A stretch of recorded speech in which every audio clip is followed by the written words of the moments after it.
ರಾಜ್ಯದ ಸರ್ಕಾರಿ ಆಸ್ಪತ್ರೆಗಳಲ್ಲಿನ ಜನೌಷಧಿ ಕೇಂದ್ರಗಳ ಬಂದ್ ಮಾಡುವ ಸರ್ಕಾರದ ಆದೇಶಕ್ಕೆ ಹೈಕೋರ್ಟ್ ತಡೆಯಾಜ್ಞೆ ನೀಡಿದ ವಿಚಾರಕ್ಕೆ ಸಂಬಂಧಿಸಿದಂತೆ ಹೈಕೋರ್ಟ್ ಮುಂದಿನ ವಿಚಾರಣೆವರೆಗೂ ಮಾತ್ರ ತಡೆಯಾಜ್ಞೆ ನೀಡಿದೆ.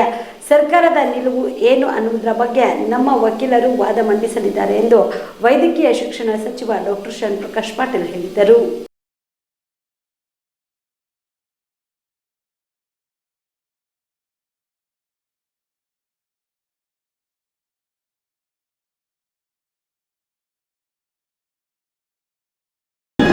ಜನೌಷಧಿ ಕೇಂದ್ರಗಳು ಅವರು ಸ್ಥಾಪನೆ ಮಾಡೋದು ನಮಗೇನು ಅಭ್ಯಂತರ ಇಲ್ಲ. ಆದರೆ ಸರ್ಕಾರಿ ಆಸ್ಪತ್ರೆಗಳಲ್ಲಿ ಮಾಡಬೇಡಿ ಅಂತ ಹೇಳ್ತಾ ಇದ್ದೀವಿ ನಾವು ಅಷ್ಟೇ. ಅದನ್ನು ಸ್ಪಷ್ಟಪಡಿಸ್ತಕ್ಕಂಥ ಅವಶ್ಯಕತೆ ಇದೆ. ಅವರು ಕೋರ್ಟಿಗೆ ಸ್ಪಷ್ಟವಾಗಿರ್ತಕ್ಕಂಥ ಸರ್ಕಾರದ ನಿಲುವನ್ನು ತಿಳಿಸ್ತಾರೆ.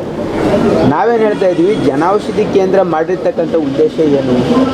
ಕಮ್ಮಿ ದರದಲ್ಲಿ ಜನರಿಗೆ ಔಷಧಿ ಸಿಗಬೇಕು ತಾನೇ, ಇದು ಕೇಂದ್ರ ಸರ್ಕಾರದ ಒಂದು ಸದುದ್ದೇಶ ಇದೆ. ಅದರಲ್ಲೇನು ಆದರೆ ಅದು ಎಲ್ಲಿ ಇರಬೇಕು ಅಂದರೆ ಮಾರ್ಕೆಟಲ್ಲಿ ಇರಬೇಕು. ಮಾರ್ಕೆಟಲ್ಲಿ ದುಬಾರಿ ಮಾಡ್ತಾರೆ ಅಂತ ಅವರೊಂದು ಅನಿಸಿಕೆಯಿಂದ ಜನೌಷಧಿ ಕೇಂದ್ರಗಳು ಮಾರ್ಕೆಟಲ್ಲಿ ಎಸ್ಟಾಬ್ಲಿಷ್ ಮಾಡಿದ್ರೆ ಜನರಿಗೆ ಬೇರೆ ಮೆಡಿಕಲ್ ಸ್ಟೋರ್ಗಿಂತ ಕಮ್ಮಿ ರೇಟಲ್ಲಿ ಸಿಗುತ್ತದೆ ಅಂದರೆ ಅವ್ರಿಗೆ ಅನುಕೂಲ ಆಗ್ತದೆ ಅನ್ನೋದು ಉದ್ದೇಶ ಇದೆ. ಆದರೆ ಇವ್ರೇನು ಮಾಡ್ತಾ ಇದ್ದಾರೆ, ಅದನ್ನು ತಂದು ಸರ್ಕಾರಿ ಆಸ್ಪತ್ರೆಯಲ್ಲಿ ಇಡ್ತಾ ಇದ್ದಾರೆ. ಉದ್ದೇಶನೇ ಇಲ್ಲ ಅದರಲ್ಲಿ. ಸರ್ಕಾರಿ ಆಸ್ಪತ್ರೆಗಳಲ್ಲಿ ಯಾವುದೇ ಔಷಧಿಯನ್ನು ಮಾರಾಟ ಮಾಡತಕ್ಕಂಥ ಅವಶ್ಯಕತೆ ಇಲ್ಲ ಅಂತಕ್ಕಂಥದ್ದು ನಂದು ಈ ನಿಲುವು ಈಗಿಂದಲ್ಲ. ಹಿಂದೆ ಮಿನಿಸ್ಟರ್ ಇದ್ದಾಗೂ I took the same stand.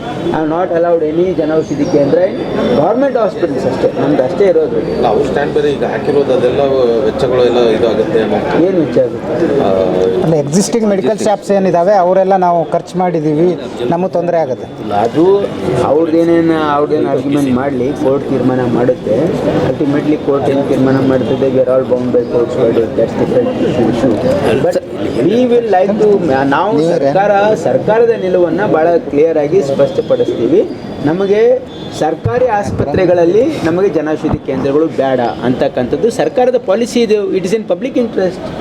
ನೋಡಿ, ಯಾರೋ ನೀವು ಆ್ಯಸ್ ಎ ಜರ್ನಲಿಸ್ಟ್ ನೀವು ಅನಲೈಸ್ ಮಾಡಿ, ಯಾರೋ ಒಬ್ಬ ವ್ಯಕ್ತಿಗೆ ಅನುಕೂಲ ಆಗೋದು ನೋಡ್ತೀರಾ ಅಥವಾ ಸಾರ್ವಜನಿಕ ಹಿತಾಸಕ್ತಿಯಿಂದ ತೆಗೆದುಕೊಂಡಿರ್ತಕ್ಕಂಥ ನಿರ್ಣಯ ನಮ್ಮದು. ಅಲ್ಲಿ ದುಬಾರಿ ಕೊಡ್ತಾ ಇದ್ದಾರೆ ಸರ್, ಅಲ್ಲಿ ಹಾಸ್ಪಿಟಲ್ ಅಲ್ಲಿ ಕೊಡ್ತಾ ಇಲ್ಲ ಸರ್. ವರ್ಡಿಕ್ಟ್ ಕೊಟ್ಟಿಲ್ಲ.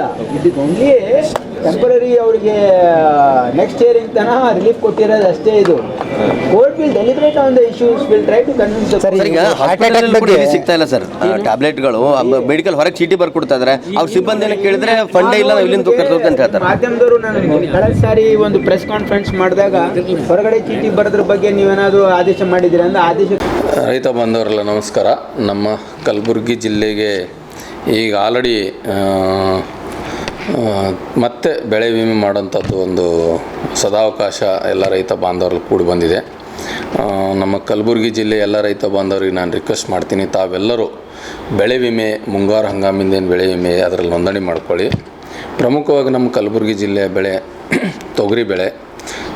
ತೊಗರಿ ಮಳೆಯಾಶ್ರಿತ ಏನಿದೆಯಲ್ಲ, ಒಂದು ಹೆಕ್ಟೇರಿಗೆ 960 ರೂಪಾಯಿ ಇದೆ.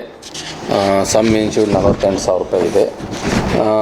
ಒಂದು ಎಕರೆಗೆ ಬಂದಾಗ ತೊಗರಿ ಮಳೆ ಆಶ್ರಿತ 388 ರೂಪಾಯಿ 51 ಪೈಸೆ ಆಗ್ತದೆ. ಆನಂತರ ತೊಗರಿ ನೀರಾವರಿ ಬೆಳೆ ಏನಿದೆಯಲ್ಲ, ಒಂದು ಎಕರೆಗೆ 406 ರೂಪಾಯಿ 72 ಪೈಸೆ ಇದೆ. ಅದೇ ರೀತಿಯಾಗಿ ಹೆಸರು, ಉದ್ದು, ಮಳೆ ಆಶ್ರಿತ ಹೆಸರು 269 ರೂಪಾಯಿ 13 ಪೈಸೆ ಇದೆ ಒಂದು ಎಕರೆಗೆ. ಉದ್ದು ಮಳೆ ಆಶ್ರಿತ 265 ರೂಪಾಯಿ 8 ಪೈಸೆ ಇದೆ ಒಂದು ಎಕರೆಗೆ. ಆನಂತರ ಹತ್ತಿ ಮಳೆ ಆಶ್ರಿತ 485 ರೂಪಾಯಿ 75 ಪೈಸೆ ಇದೆ.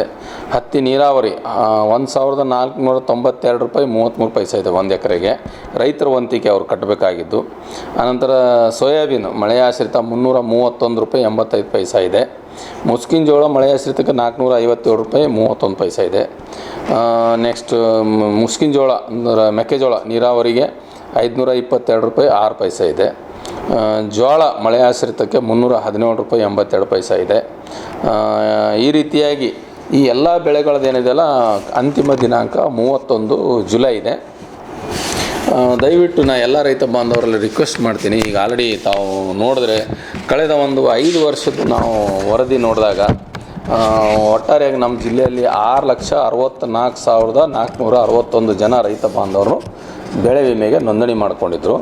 ಅವರೆಲ್ಲರೂ ತಮ್ಮ ರೈತರ ವಂತಿಗೆ ಏನದಲ್ಲ ಇನ್ಶೂರೆನ್ಸ್ ಪ್ರೀಮಿಯಂ ಕಟ್ಟಿದ್ದು 70,80,00,000. ಆದರೆ ಬೆಳೆ ವಿಮೆ ಅವರಿಗೆ ಬಂದಿದ್ದು 1,035,33,00,000 ಬಂದಿದೆ. ಇದನ್ನೆಲ್ಲ ನೋಡಿದಾಗ ನಮ್ಮ ರೈತ ಬಾಂಧವರಿಗೆ ಭಾಳಷ್ಟು ಪಟ್ಟು ಹೆಚ್ಚು ಬೆಳೆ ವಿಮೆ ಬಂದಿದೆ. ಮತ್ತು ನಮ್ಮ ಕಲಬುರಗಿ ಜಿಲ್ಲೆಯ ಏನು ಬಿತ್ತನೆ ಕ್ಷೇತ್ರ ಇದೆ, ಇದು 90% ಪ್ರದೇಶ ಮಳೆ ಆಶ್ರಿತ ಇದೆ.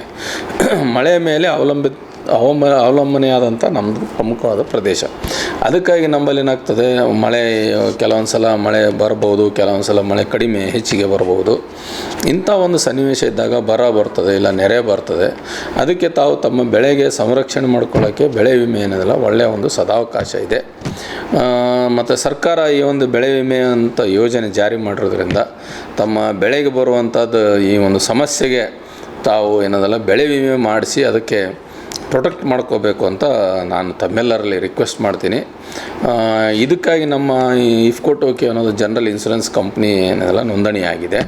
ಅದಕ್ಕೆ ನಾನು ತಮ್ಮೆಲ್ಲರಲ್ಲಿ ರಿಕ್ವೆಸ್ಟ್ ಮಾಡ್ತೀನಿ, ದಯವಿಟ್ಟು ಕಲಬುರಗಿ ಜಿಲ್ಲೆಯ ಎಲ್ಲ ರೈತ ಬಾಂಧವರು ಬೆಳೆ ವಿಮೆಗೆ ಕಡ್ಡಾಯವಾಗಿ 31 ಜುಲೈ ಒಳಗಡೆ ತಮ್ಮ ಸಮೀಪದ ಗ್ರಾಮವನ್ನು ಅಥವಾ ನಮ್ಮ ಏನು ಸಾಮಾನ್ಯ ಸೇವಾ ಕೇಂದ್ರ ಅಂತೀವಿ, CHC ಸೆಂಟ್ರು, ಇಲ್ಲಾಂದರೆ ತಮ್ಮ ಸಮೀಪದ ಪೋಸ್ಟ್ ಆಫೀಸು, ಇಲ್ಲ ತಾವು ಯಾವ ಬ್ಯಾಂಕಲ್ಲಿ ಲೋನ್ ತೊಗೊಂಡ್ರೆ ಆ ಬ್ಯಾಂಕು, ಅಥವಾ ನಮ್ಮ ಸೊಸೈಟಿಗಳಿದಾವೆ, ಪ್ಯಾಕ್ಸ್ ವ್ಯವಸಾಯ ಸೇವಾ ಸಹಕಾರ ಸಂಘ, ಅಥವಾ DCC ಬ್ಯಾಂಕು, ಇಲ್ಲ ಯಾವುದಾದ್ರೂ ಖಾಸಗಿ ಬ್ಯಾಂಕ್, ಎಲ್ಲಾದರೂ ಹೋಗಿ ತಾವು ಇದರ ಒಂದು ಪ್ರೀಮಿಯಮನ್ನು ಪಾವತಿಸಬಹುದು.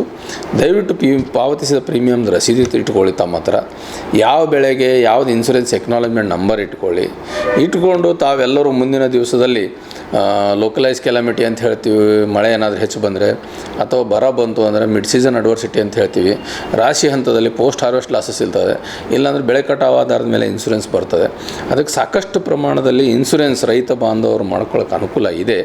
ತಾವೆಲ್ಲರೂ ಜುಲೈ 31 ಒಳಗಡೆ ಇನ್ಶೂರೆನ್ಸ್ ಮಾಡಿಸ್ಕೊಳ್ಳಿ ಅಂತ ತಮ್ಮೆಲ್ಲರೂ ರಿಕ್ವೆಸ್ಟ್ ಮಾಡಿ. Thank you.